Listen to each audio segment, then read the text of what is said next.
इस बीच बड़ी खबर है, बीजेपी की फायर ब्रांड नेता उमा भारती ने लंबा चौड़ा ट्वीट किया है, जिसमें उमा ने माया मोह के बंधन से मुक्त होने और पूरे भारत को अपना परिवार बताने का जिक्र किया है।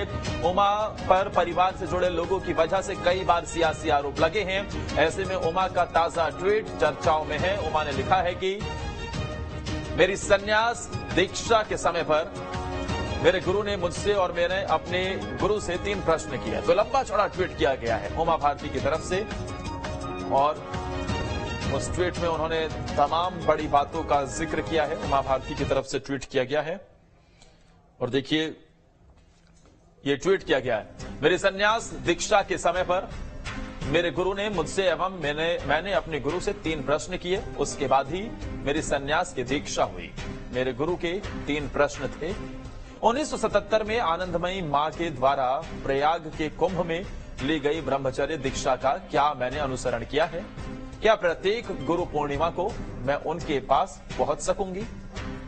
मठ की परंपराओं का आगे अनुसरण कर सकूंगी?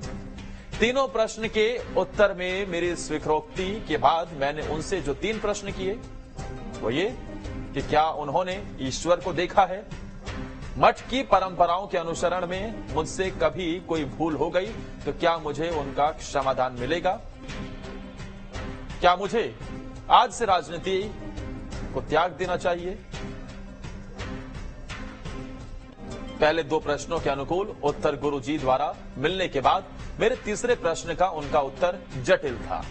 मेरे परिवार से संबंध रह सकते हैं किंतु करुणा एवं दया, मोह या आसक्ति नहीं, तथा देश के लिए राजनीति करनी पड़ेगी। उन्होंने लिखा मोह की बात हो, और इसके अलावा उन्होंने लिखा कि राजनीति में मैं जिस भी पद पर हूं, मुझे एवं मेरी जानकारी में मेरे सहयोगियों को रिश्वतखोरी एवं भ्रष्टाचार से दूर रहना होगा। आगे उन्होंने लिखा कि इसके बाद मेरी संन्यास दीक्षा हुई, मेरा मुंडन हुआ, मैंने स्वयं का पिंडदान किया एवं मेरा नया नामकरण संस्कार हुआ। मैं उमा भारती की जगह उमाश्री भारती हो गई। मैं जिस जाति, कुल एवं परिवार में पैदा हुई उस पर मुझे गर्व है। मेरे निजी जीवन एवं राजनीति में वो मेरा आधार एवं सहयोगी बने रहे। हम 4 भाई 2 बहनें थे। आगे उन्होंने लिखा जिसमें से 3 का स्वर्गारोहण हुआ है। मेरे पिता गुलाब सिंह लोधी एक खुशहाल किसान थे। मेरी मां बेटी बाई कृष्ण भक्त परम सात्विक जीवन जीने वाली महिला थी। मेरे अधिकतर भतीजे बाल स्वयंसेवक हैं। मुझे गर्व है कि मेरे परिवार ने ऐसा कोई काम नहीं किया जिससे मेरा लज्जा से सिर झुके। इसके उल्टे उन्होंने मेरी राजनीति के कारण बहुत कष्ट उठाए। उन लोगों पर झूठे केस बने, उन्हें जेल भेजा गया। मेरे भतीजे हमेशा सहमे हुए से एवं चिंतित से रहे कि उनके किसी कृत्य से मेरी राजनीति ना प्रभावित हो जाए। वो मेरे लिए सहारा बने रहे और मैं उन पर बोझ बनी रही। संयोग से जैन मुनि आचार्य श्री विद्यासागर जी महाराज भी कर्नाटक के हैं। अब वही मेरे लिए गुरु पर हैं। उन्होंने मुझे आज्ञा दी है कि समस्त निजी संबंधों एवं संबोधनों का परित्याग करके मैं मात्र दीदी मां कहलाऊं एवं अपने भारतीय नाम को सार्थक करने के लिए भारत के सभी नागरिकों को अंगीकार करूं। संपूर्ण विश्व समुदाय ही मेरा परिवार बने। मैंने भी निश्चय किया था कि अपने संन्यास दीक्षा के 30वें वर्ष के दिन मैं उनकी आज्ञा का पालन करने लग जाऊंगी। यह आज्ञा उन्होंने मुझे दिनांक 17 मार्च 2022 को रहली जिला सागर में सार्वजनिक तौर पर माइक से घोषणा करके सभी मुनिजनों के सामने दी थी। मैं अपने परिवारजनों को सभी बंधनों से मुक्त करती हूं एवं मैं स्वयं भी 17 तारीख को मुक्त हो जाऊंगी। आगे उमा भारती ने लिखा मेरा संसार एवं परिवार बहुत व्यापक हो चुका है। अब मैं सारे विश्व समुदाय की दीदी मां हूं। मेरा निजी कोई परिवार नहीं है। अपने माता पिता के दिए हुए उच्चतम संस्कार, अपने गुरु की नसीहत, अपनी जाति एवं कुल की मर्यादा, अपनी पार्टी की विचारधारा तथा अपने देश के लिए मेरी जिम्मेदारी, इससे मैं अपने आप को कभी मुक्त नहीं करूंगी।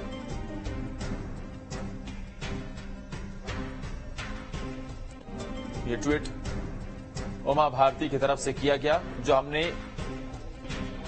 एक एक करके आपको सिलसिलेवार तरीके से बताया, जो ट्वीट उमा भारती की तरफ से किया गया है। हमारे साथ हमारे सहयोगी नितेंद्र इस खबर पर ज्यादा जानकारी के साथ जुड़े हुए हैं। नितेंद्र, ये ट्वीट जो उमा भारती की तरफ से किया गया है, कैसे देखें और कैसे समझें? देखिए, उमा भारती के बारे में एक चीज बड़ी साफ है कि वो अपने आप को कैसे खबरों में बनाए रखना है या कैसे बनाए रखना है, इसको बेहतर जानती हैं। और यही कारण है कि वो कुछ ना कुछ जो है वो नया हमेशा पेश करती हैं। और इस बार उन्होंने एक नई बात पेश करी है कि 30 साल उनके संन्यास को हो रहे हैं, अब जो है वो दीदी माँ कहलाएंगी और परिवार से जो है वो उन्होंने कहा है मैं परिवार को मुक्त करती हूँ। लेकिन साफ तौर पर इस ट्वीट में उन्होंने ये भी संकेत करा है कि वो राजनीति से अभी भी अपने आप को मुक्त नहीं कर रही है, मतलब उमा जी राजनीति करती रहेंगी। तो इसका साफ मतलब है कि कुछ ना कुछ कारण ऐसे हैं जिसके कारण जो है वो उमा जी को ये कदम उठाना पड़ा। और उन्होंने कहा है कि आपको दीदी माँ कहलाएंगी, क्योंकि इससे पहले यदि हम लें तो उन्होंने मध्य प्रदेश में शराबबंदी को इसको लेकर इशू उठाया हुआ है। 2019 का चुनाव लड़ने से उन्होंने इनकार कर दिया था, लेकिन फिर उन्होंने कहा था कि 2024 का चुनाव जो है वो लड़ेंगी। तो उमा जी को अपने आप को कैसे प्रासंगिक बनाए रखना है, ये हमेशा उनको बखूबी आता है। और ये एक नया उनका जो है वो एक अंदाज सामने आया, जिसमें उन्होंने साफ तौर पे कहा है कि परिवार को बंधनों से मुक्त करती हूँ, दीदी माँ कहलाऊंगी। क्योंकि इस समय अगर हम भारतीय जनता पार्टी की राजनीति को लें तो भाजपा में परिवारवाद को लेकर एक बड़ा मुद्दा छाया हुआ है। और जब अभी उमा जी की भतीजे की पत्नी ने चुनाव लड़ा था, तब भी ये मुद्दा आया था कि उनके परिवारवाद जो है, तब भी उन्होंने कहा था कि भाई मेरा कोई परिवार नहीं है, मैं तो साध्वी हूँ। तो अब उन्होंने कहीं ना कहीं परिवार से दूरी बनाने का ये निर्णय किया है। तो इसको भी अभी आने वाले समय में समझ में आएगा कि इसके क्या राजनीतिक मायने। नितेंद्र, एक तरफ उन्होंने अपने संन्यास के पूरे जीवन का जिक्र उसमें किया है।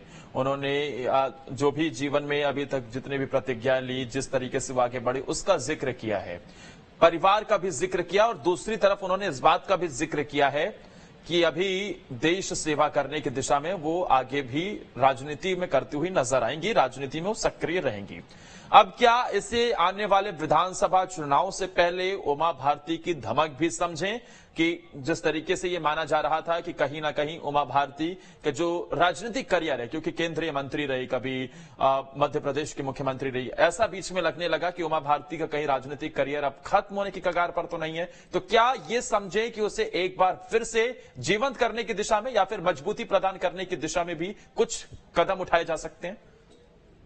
देखिए, बड़ी स्वाभाविक रूप से, क्योंकि वो मैंने जो कहा कि वो हमेशा कुछ ऐसा करती है जिससे वो प्रासंगिक बनी रहे। तो ये भी एक कारण है, क्योंकि वो राजनीति अभी भी नहीं छोड़ रही हैं। और वो अभी दो चीजें उन्होंने कुछ दिन पहले बड़ी साफ तौर पे कही कि मैं विधानसभा का चुनाव नहीं लड़ूंगी, मैं 2024 में लोकसभा का चुनाव लड़ूंगी, मैं लोकसभा का चुनाव मध्य प्रदेश से नहीं लड़ूंगी। तो बड़ी साफ चीजें उन्होंने कुछ कही हैं। हालांकि उमा जी के बारे में ये भी एक बात है कि उमा जी जो बात कह रही है वैसे के वैसा वो करेंगी या वैसे के वैसा होगा, ऐसा हमेशा होता नहीं है। क्योंकि शराब के मामले में ऐसा कई बार सामने आ चुका है। और अभी हाल ही में भी ये बात सामने आई थी कि उमा जी ने कहा था कि देव उठनी 11 के बाद वो अपने घर पर रहना छोड़ देंगी और यात्रा पे रहेंगी और घर नहीं रहेंगी और किसी न किसी जगह टेंट लगा के रहेंगी, अपने खुद के निवास में नहीं रहेंगी। तो वो भी अब जो है वो आ गई है। तो अब देखने वाली बात होगी कि उसमें ये कितना आगे बढ़ती है। लेकिन हाँ, इतना माना जा रहा है कि उमा भारती और राजनीति फिलहाल दोनों एक दूसरे को छोड़ने को तैयार नहीं है। ठीक है, बहुत बहुत शुक्रिया नितेंद्र, जिस तरीके से जानकारी आपने इस खबर पर दी। आप बने रहिए हमारे साथ, वापस आपके पास लौटेंगे। लेकिन ये जो लंबा चौड़ा ट्वीट उनकी तरफ से किया गया, जिसमें उन्होंने बड़ी बातें लिखी हैं।